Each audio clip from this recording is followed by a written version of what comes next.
அனைவருக்கும் வணக்கம். நான் Karthikeyan. Kanshika click YouTube channel மூலியமாக உங்களை மீண்டும் சந்திப்பதில் பெருமகிழ்ச்சி அடைகிறேன். இன்னைக்கு நம்ம பார்க்கக்கூடிய வீடியோ ஷார்ட் பதிவு என்னன்னு பார்த்தீங்க அப்படின்னா, பங்குனி மாதத்தில் வரக்கூடிய கிருத்திகையுடன் கலந்த செவ்வாய்க்கிழமையின் முருகன் வழிபாடு. ஓம் நமச்சிவாய. பங்குனி கிருத்திகை முருகன் வழிபாடு. பொதுவாகவே பங்குனி மாதம் என்பது முருகப்பெருமானுக்கு உகந்த மாதமாக கருதப்படுகிறது.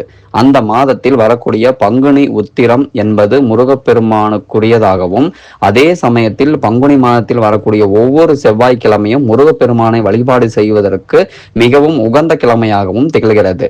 அப்படிப்பட்ட பங்குனி செவ்வாய்க்கிழமையோடு முருகப்பெருமானுக்கு உகந்த கிருத்திகை நட்சத்திரம் சேர்ந்து வருவதால் இன்றைய தினத்தில் நாம் செய்யக்கூடிய முருக வழிபாட்டிற்கு பல மடங்கு பலன்கள் கிடைக்கும் என்று கூறப்படுகிறது.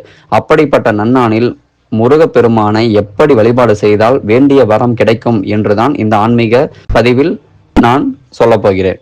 பங்குனி கிருத்திகை முருகன் வழிபாடு பொதுவாகவே முருகப்பெருமானை நினைத்து விரதம் இருக்கக்கூடிய நட்சத்திரங்களில் ஒன்றாக திகழ்வதுதான் கிருத்திகை நட்சத்திரம். ஒவ்வொரு மாதத்திலும் வரக்கூடிய கிருத்திகை நட்சத்திரத்தில் முருகப்பெருமானை நினைத்து விரதம் இருந்து வழிபாடு செய்ய நம்முடைய வேண்டுதல் நிறைவேறும் என்று கூறப்படுகிறது. அதிலும் குறிப்பாக முருகப்பெருமானுக்கு உகந்த மாதங்களில் வரக்கூடிய கிருத்திகை நட்சத்திரத்திற்கு அதிக பலன்கள் கிடைக்கும் என்றே கூறப்படுகிறது. அந்த வகையில் பங்குனி மாதத்தில் வரக்கூடிய கிருத்திகை நட்சத்திரம் என்பது ஏப்ரல் மாதம் 1ஆம் தேதி, அதாவது இன்று பிற்பகல் 3 மணிக்கு மேல் ஆரம்பித்து ஏப்ரல் மாதம் 2ஆம் தேதி, அதாவது நாளை 2 மணிக்குள் முடிகிறது. அதனால் ஏப்ரல் மாதம் 1ஆம் தேதியே நாம் அனைவரும் கிருத்திகை நட்சத்திரத்திற்கு உரிய வழிபாட்டை செய்துவிட வேண்டும்.